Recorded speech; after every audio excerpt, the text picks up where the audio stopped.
Wherever you look, whatever you are considering, you are running into the same kinds of information. Panicked information, sketchy information, erroneous information, disinformation, misinformation, and occasionally some real information, which is what we always try to bring you here. The story today, whether it be economics, whether it be consumer goods such as trivialities like food, and other issues, school, entertainment, have all been virtually brought to a halt or are being brought to a halt, or we are looking at, without question, the most important historic event in our times. This is going to go down in history, probably far bigger than the 1929 stock market crash, which was witnessed, as you remember, by Bernard Baruch, who had his little boy toy with him, Winnie Churchill. He took him there to watch the stock market crash in 1929. What's going on here is literally beyond belief. It's going to get worse. And if you aren't prepared now, and how many years have we been urging, and most of you out there, I think, have probably made at least a reasonable effort to prepare, to put things aside, hopefully. This program, above all, has been at this message giving for a long time. So, how did it happen? What happened? Who's behind it? Well, I honestly think, in my opinion, I have a pretty good idea. My friend Dick Allgire, who was with us this first hour, has an exact idea. Dick shared that with me over a year ago, I guess, and I did speak to one gentleman who is, without question, at the top level and who knows what's going on. And he did mention that to me in a phone call that I was invited to participate in, one of a number of them with Dick Allgire. And this was made clear. This virus was intentionally created. It is a vicious organism to enable the international globalist elite, and I mean the top, and whatever else may be involved with those people at the top, as in off-planet, everything's on the table. It is designed to allow them to do what they want. And what do they want? We're going to talk about that with Richard here as we say hello. He is in a third world country now, safe, out of the line of fire. I am not. Most of you are not. But we are going to do our damnedest to get by this. Hello, Richard. Hello, Jeff. It's great to talk with you. Always comforting to hear your voice. You're a good friend, and it means a lot to me to be able to have a conversation with you. Help keep our sanity. Feeling is mutual. Always has been. We always just cut right through it and have no problem looking at it as it really is. If you don't know, some of you are new. Dick Allgire is one of the world's absolutely most gifted remote viewers that has ever been on this planet. And he and his two colleagues, Daz Smith and Edward Reardon, are doing some astonishing work. And if you looked at the story last night, look in Dick Allgire's columnist section. Just look at last night, what Dick saw a couple months ago, several months ago. Tell him that drawing is there. We put the drawings up, and you might as well just go ahead and let's start with that. If you look for Dick Allgire on the left-hand side of Rense.com, look at the top story there, and you'll see what we're talking about. You'll be able to see the drawings. You'll be able to see the target that Dick was tasked, as were, I guess, Ed and Daz, to look into. So I'm going to go right now, and I'm going to scroll down to Dick Allgire on the left-hand side, and there's Yoshi, and there's Dick. All right, the first one, under his archive, it says, Remote Viewer Dick Allgire saw the elite going underground while mass graves were being dug on the surface above. Open that up, everyone. Dick, tell us about that session, those two sessions. Well, that session was done under great stress. First let me say this, Jeff. This is a transition moment. We're at day one in the transition. This is undoubtedly one of the most important shows you have ever done or ever will do.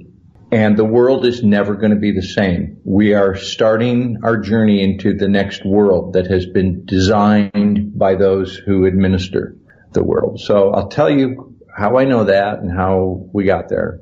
Sure. That remote viewing work where I saw the mass graves was a target that was given to me blind. That wasn't a look ahead. That was, I don't remember what the target was. It was something to do with what's the situation going to be in the next 60 days, I think. But it was blind. It was just numbers. I mean, I saw that, and we've seen it coming true in Iran, at least. And the look ahead on the bunkers was I was doing what's a news event going to be for March? And I said, there's going to be a news event where they're going to talk about the elite going into their bunkers. And that you can see the article. So there it is. Take a look at these drawings, everyone. And the first one, it's right there. It's arched. It's a tunnel bunker. And Dick, in his session, during his remote viewing session, wrote next to it, deep underground bunker, well-stocked, very long tunnel, man-made, not rough, not unfinished, well-built. I think the elite are going underground. It looked like a 5-star hotel, Jeff. I mean, like fine wood, fine cabinetry, like the entrance to a 5-star hotel. But it was an underground bunker. It was really nice. Like those guys just go in style. It wasn't like a concrete fallout shelter bunker. It was very, very nice. As we both know, the elite have been building underground since the 80s. Now, this goes way back. They haven't just started this. These things are extremely well done in many cases. Look just below the drawing now, and there happened to be an interesting news story that showed up several weeks after Dick's remote viewing session.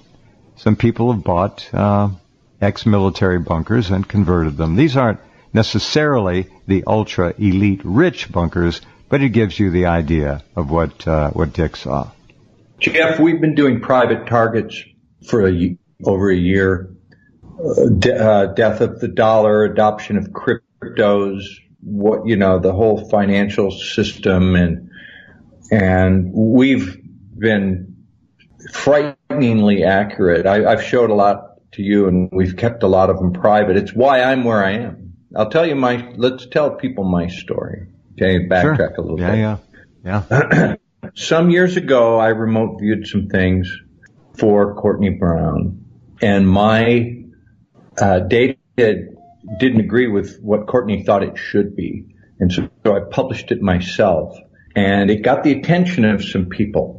Some individuals, I'm a pretty good remote viewer. I have some moments. I was taught the skill. It's a communication skill, and I worked at it hard. I was taught by a former Special Forces Intel officer, member of an Intel unit. He wasn't an officer.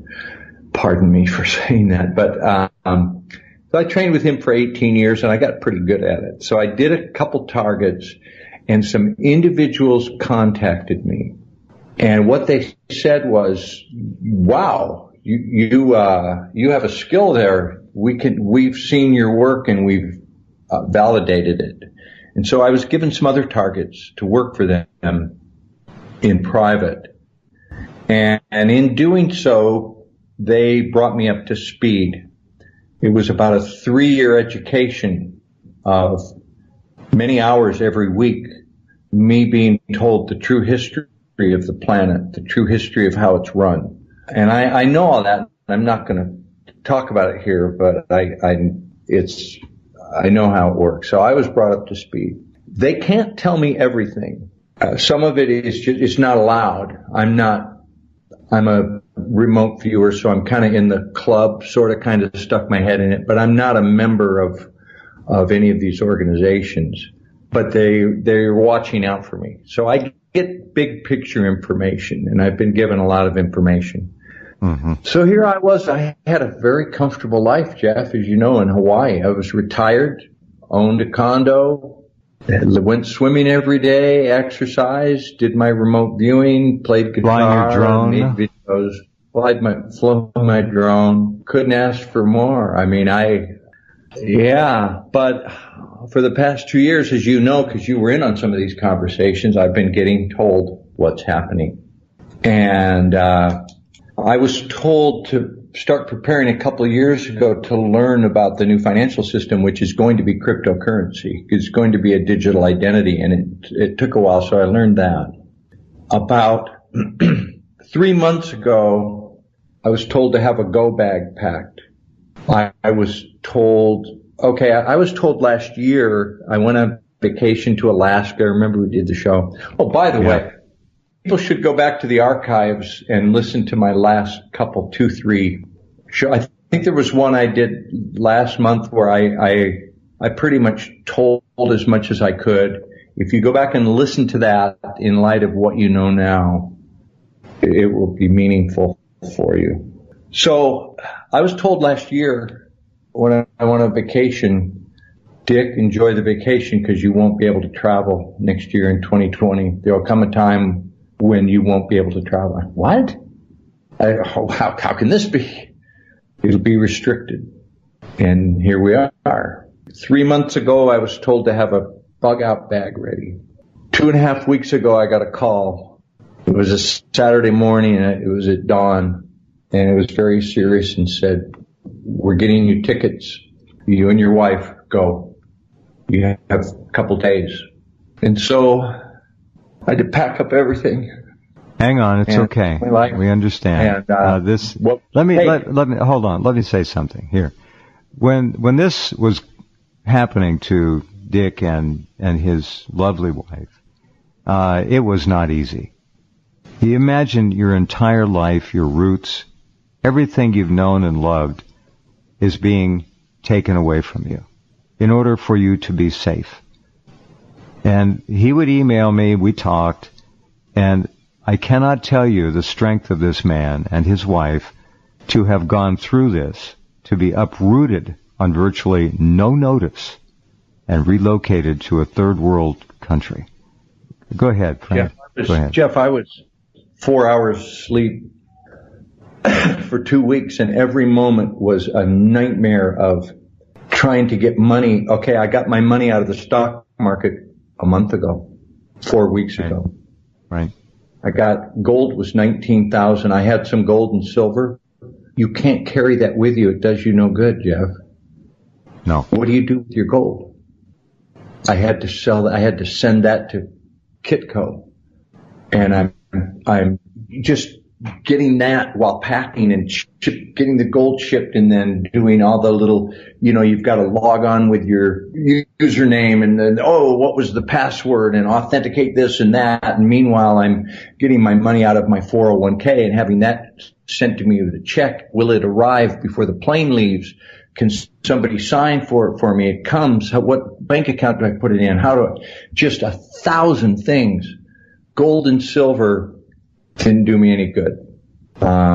We should also mention that when you just heard Dick say, before the plane leaves, getting a flight out of there was like a Hollywood horror movie.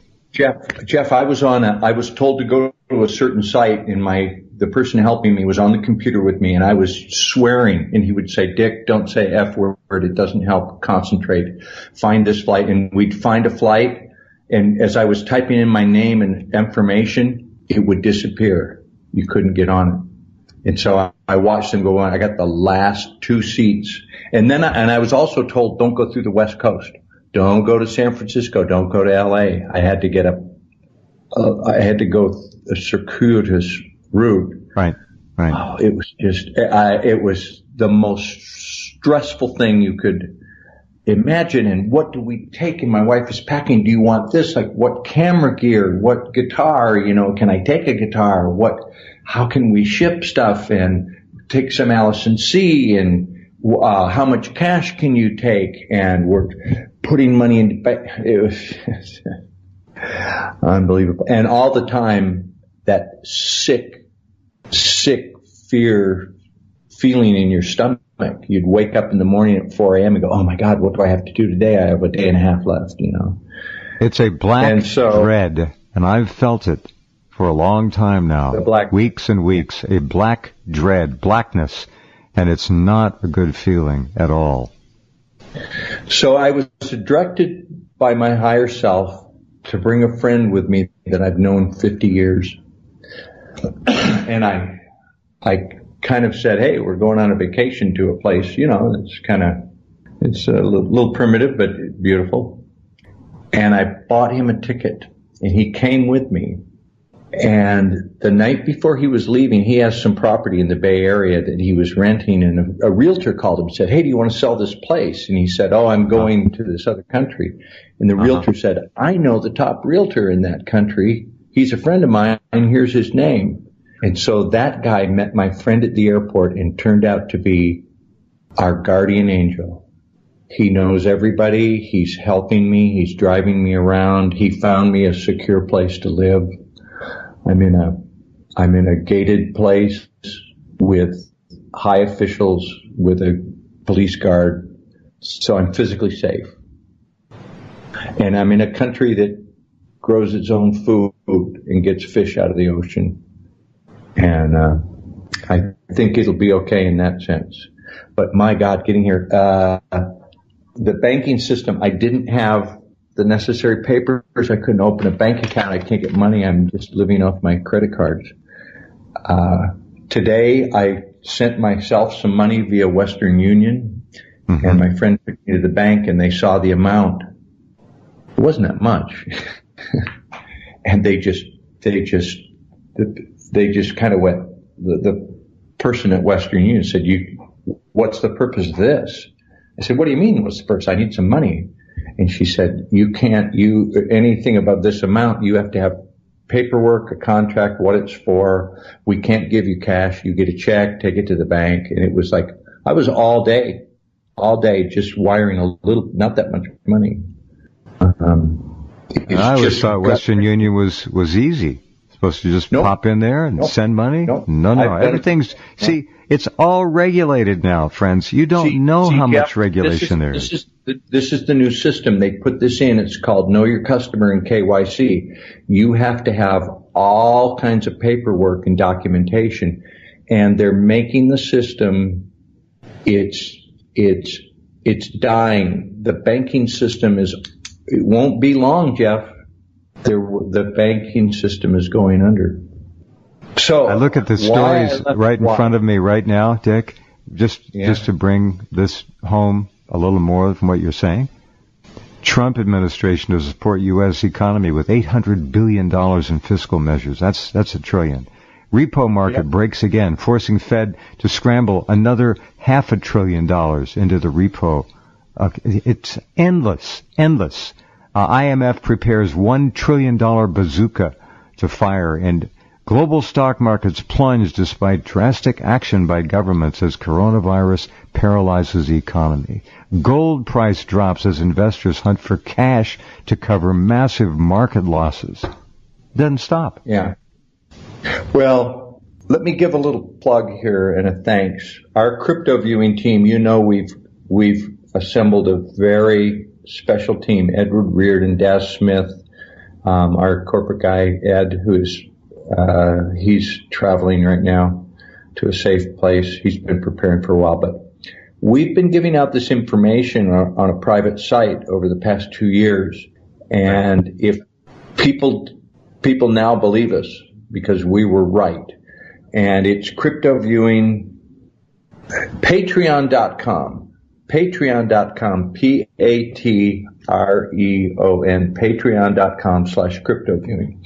We can't say much of this in public. It's not allowed, but what we've said in private has been very valuable to people. We're getting a lot of thanks. And thanks to the team for helping me get down here. I wouldn't have been able to do it without the crypto viewing team. They saved my life.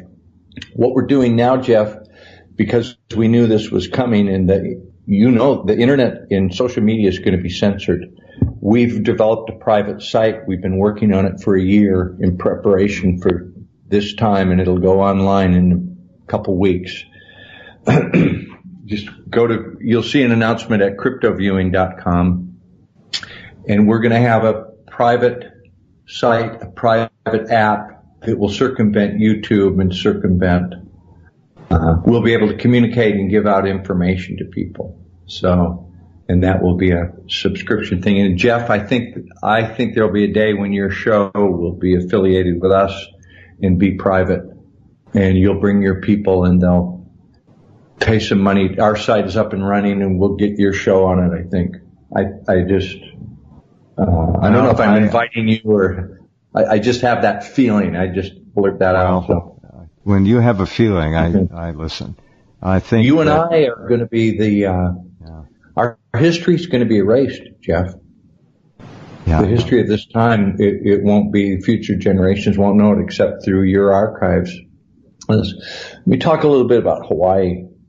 I love Hawaii. I've cried a bunch of times. I was showing my new friend a video that I did in Hawaii, and he was watching it. I was just bawling. He looked over, what's that? I said, I miss my home, man. I miss it. It's a lovely place, but it's not going to be lovely. It's not going to be. Hawaii depends on tourism. It's a small rock. Oahu, Honolulu, is a small piece of rock in the middle of the nearest land is 2,500 miles away. They don't grow hardly anything. There's some macadamia nuts, a little coffee, not enough to feed the people. It's right. Fished out. They can't, right. There's not enough fish to catch. Not to mention Fukushima. Yeah, Fukushima. And what happens is Hawaii is dependent on tourism. 1 million people on this one island, about, I think, $18 billion a year last year in tourism, $2 billion taxes. The tourism provides $2 billion in taxes. There are no tourists in Hawaii. Waikiki is empty. I'm talking with people there. It's a ghost town. They're closing everything. All the hotels are closing, laying everything off. So all the people that work in the hotels, the restaurants, the tour buses, the entertainment industry, the food service, the maids, everything, their paychecks have stopped. So that the state will lose its tax base. How long will people go to work when the state runs out of money? And the other side of the coin there, no pun intended, is what are these people going to use to pay their rent, their mortgage, buy their food, unless the state grants them money? Job, yeah. Well, what if the food stops coming in? I did a remote viewing target last summer, and it was just some numbers, L7CQ-1896 or whatever. That was your target. Mm-hmm. That's all I was told. And I saw a big, open field next to a stadium type of thing, and tents, and National Guard, and people being given food, and then first you get the vaccination in this line, in this tent, and then some food. And then I said, pretty soon that ends, and they just go home, and then there's nothing more the military can do, and it just descends into chaos. And that target was Hawaii in the near future. So, based on that, I don't think Hawaii is going to be a good place to be. I mean, how can you live on a rock with not producing food? No, you can't. And they're beginning to test there now, finally. The nearly 2 months delay in proper testing is beginning to roll out. Yeah. They got the first community-based case. Yeah. Don't test, don't tell. There are maybe tens and maybe tens and tens of thousands of cases in the U.S. right now, including Hawaii. No one's talking. No one's testing.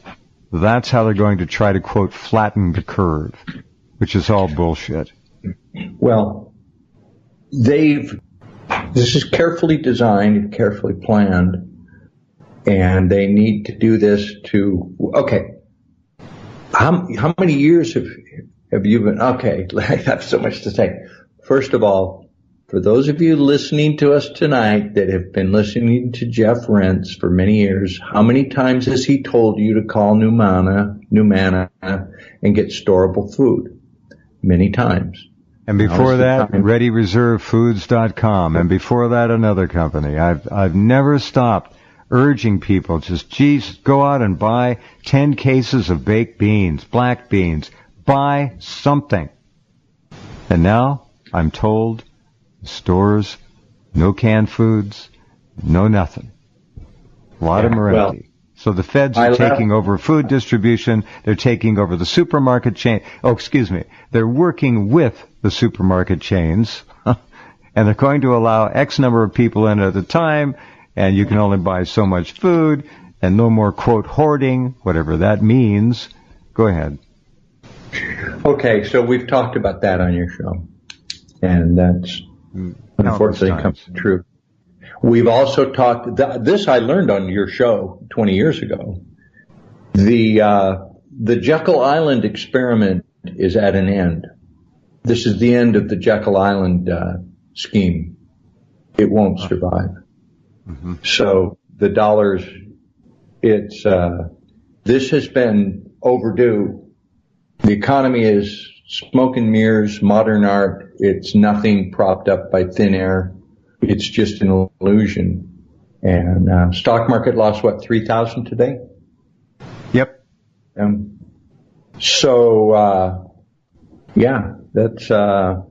This has been designed. This is a transformation to the new system. And that's the buzzword I've been saying for a couple of years now in crypto viewing. We're going to see the transition to a new monetary system that will be digital. Bloody transition, too, I might add, as you well know. And I don't mean just deaths from the virus. It's going to be bloody from one end of the spectrum to the other. Casualties, pain, suffering, fortunes gone, people wiped out. Just wait and see. Well, there's no pride in saying that we told you so either. Believe it. We tried.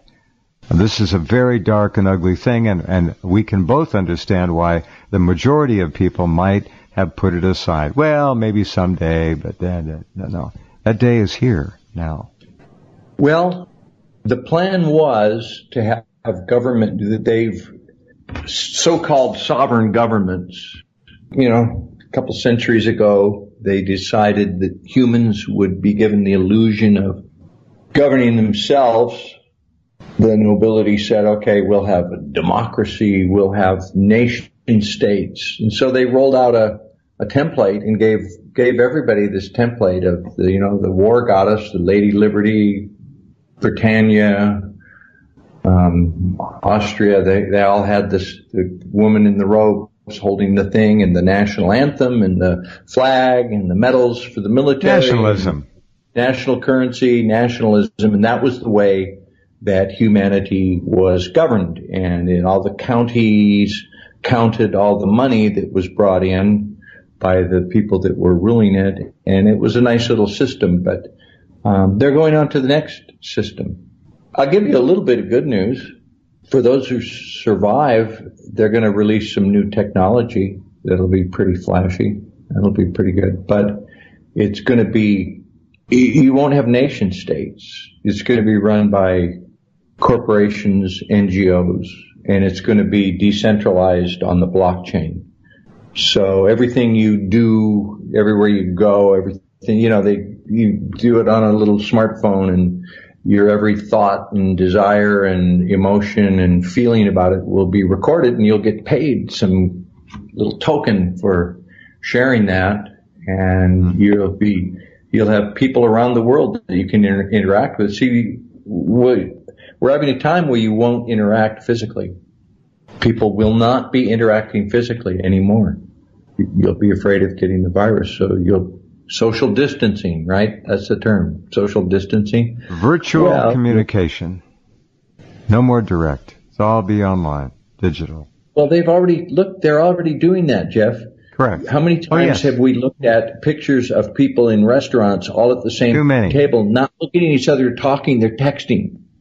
It's already done. They're just going to institutionalize it formally. And they're going to, I think, quite literally use all of this. All of it will be spun through AI supercomputers into social credit scoring. That's coming too.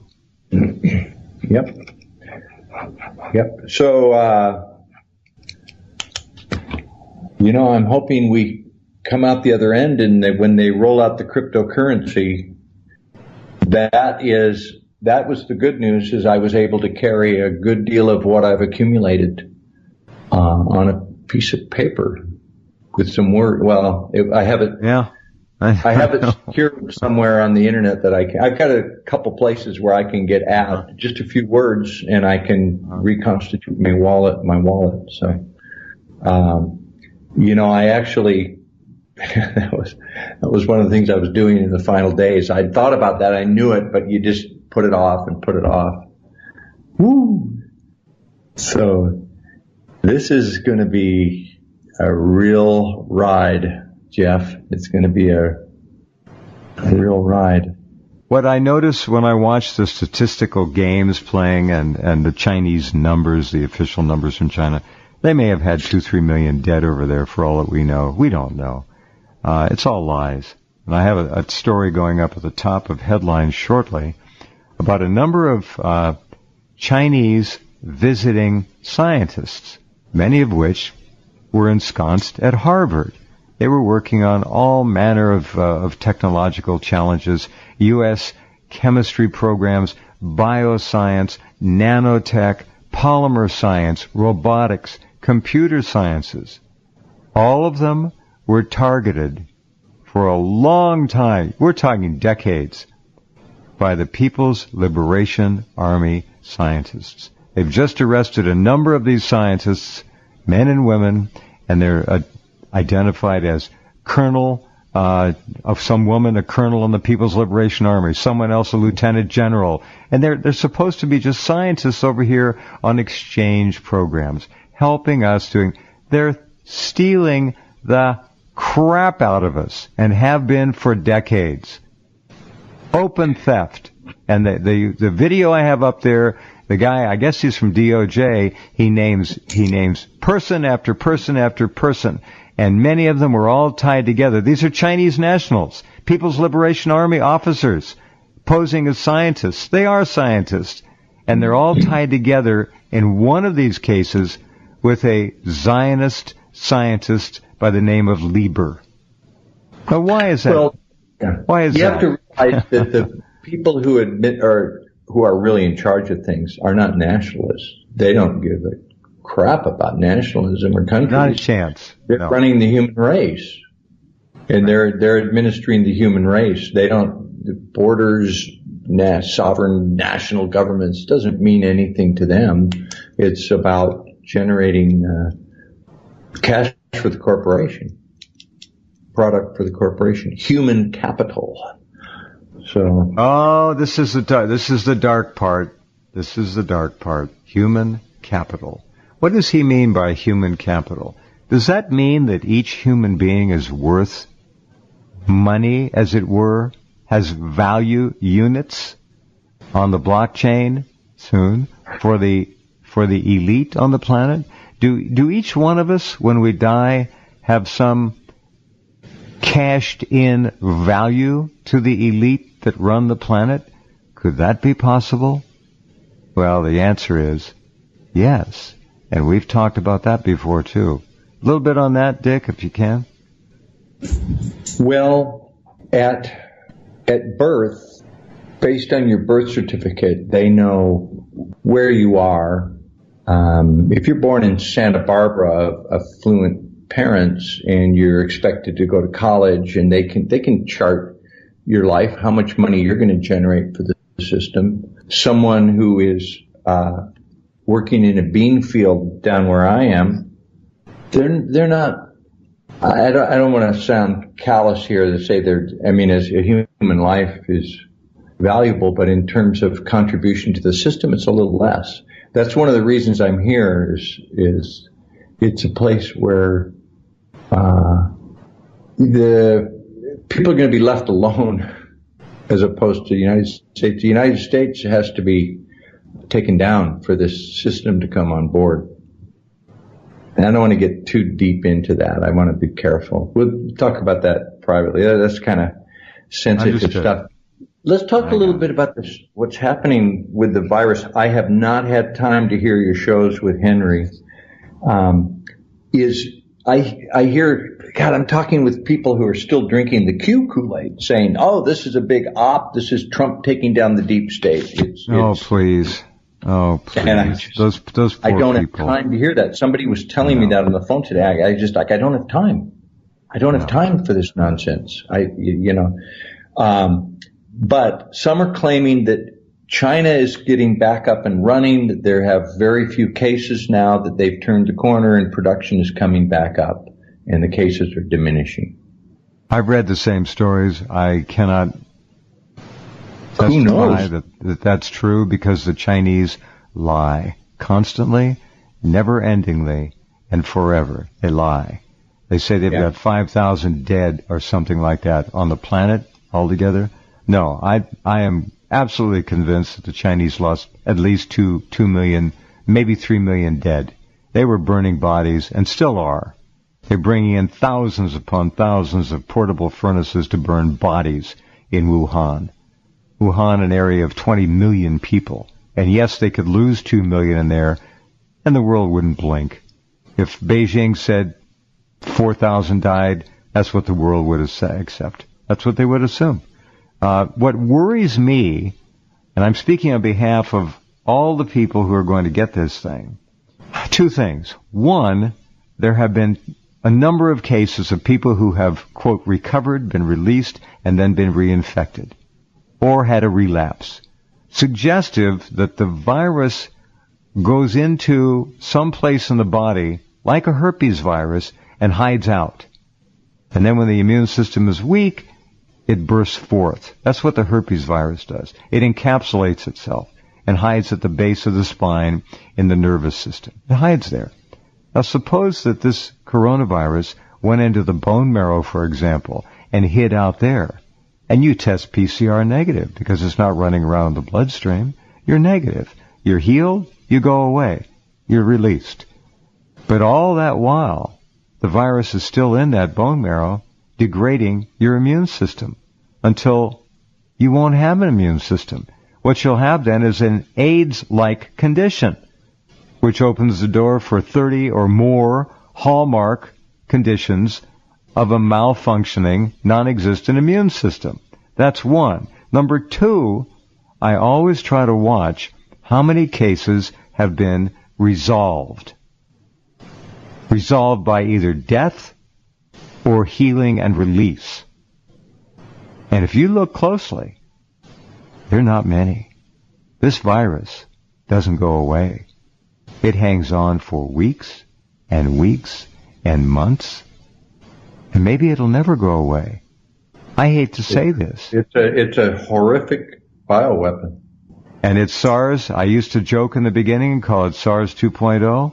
It bears every resemblance of exactly that. Some of the Chinese scientists in Wuhan said it was SARS-2. I've called it SARS 2.0. It's upgraded, it's enhanced, it's got some, apparently, HIV components genetically now. It is a vicious, infectious organism that can dock at many more places on a human cell. It's 10 times more infectious than the influenza virus. That's what I'm told. Well, I'm watching Korea because my wife is Korean, and she watches the news all day, every day from there. And they seem to be doing pretty well. They were very aggressive. Their testing was very good. They had that one big outbreak. They had a cult, some religious cult, and they went around, didn't wear masks, and they all caught it. And they isolated that.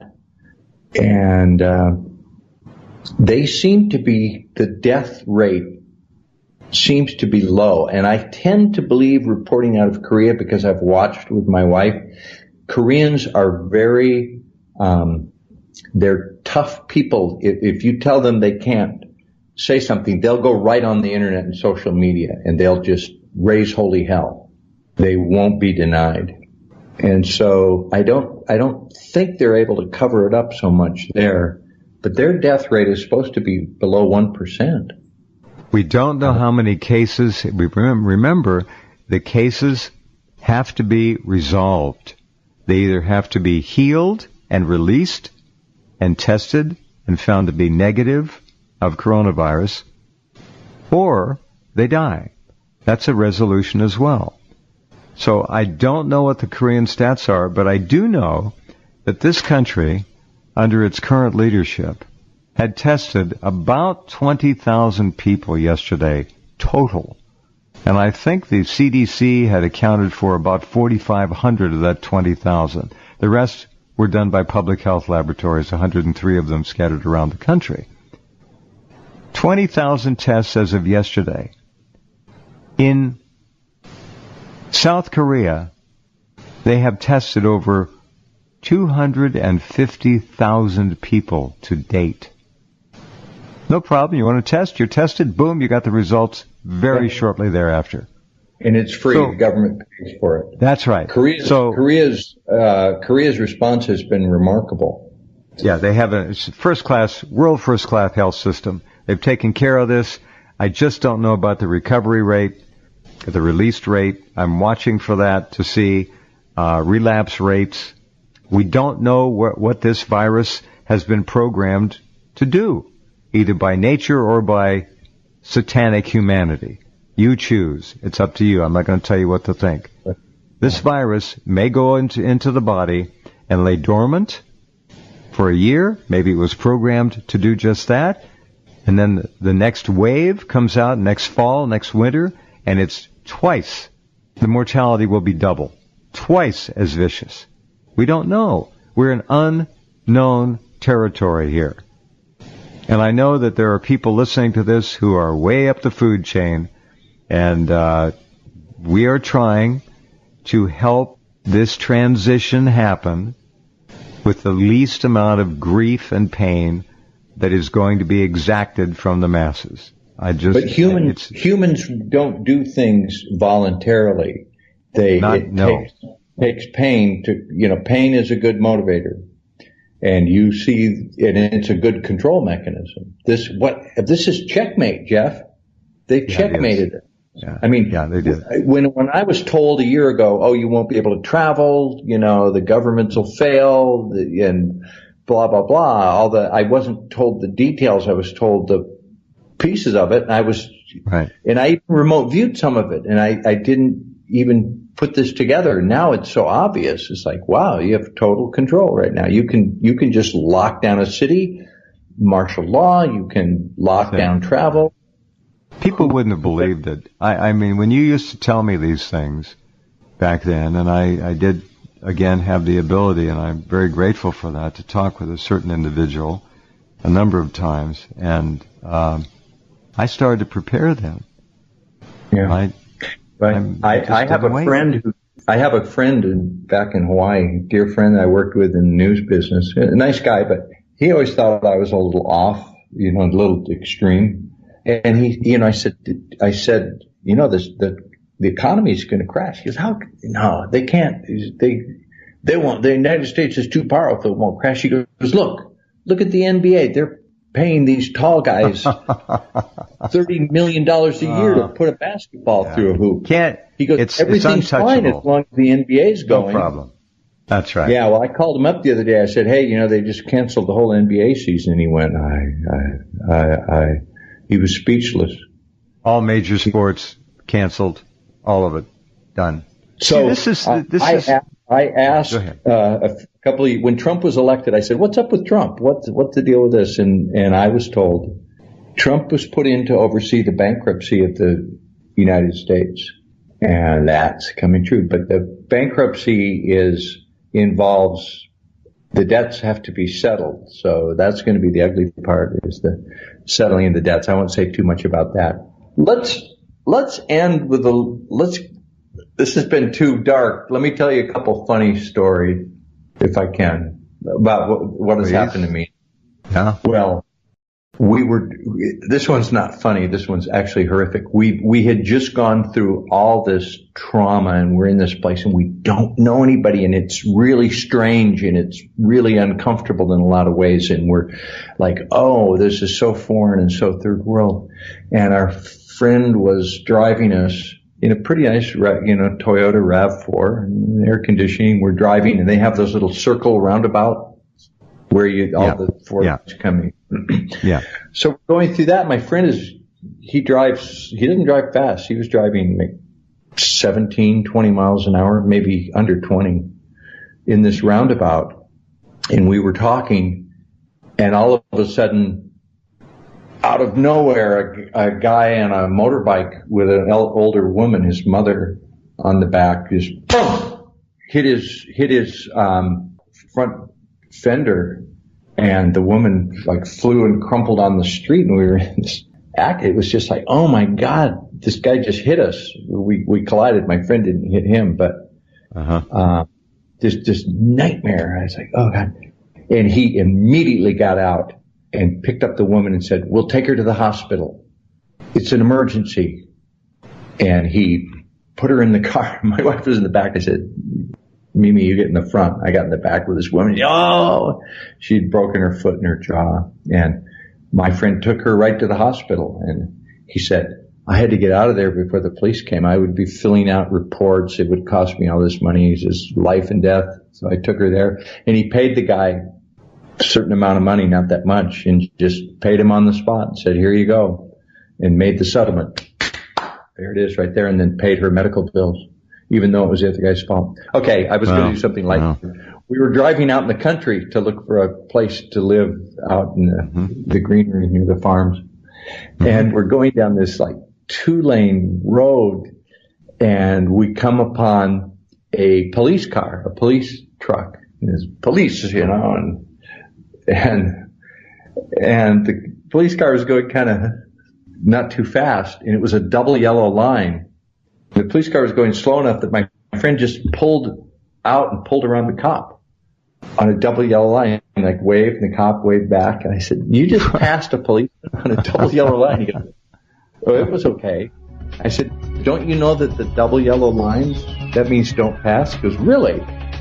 I wondered, they just painted those in a couple of years ago. I wondered. So then. Oh, that's funny.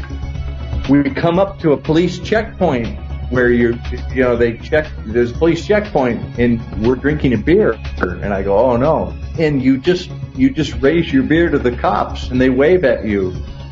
Okay, go through. It's an interesting place. Sounds fascinating. Yep. I'll check in from time to time.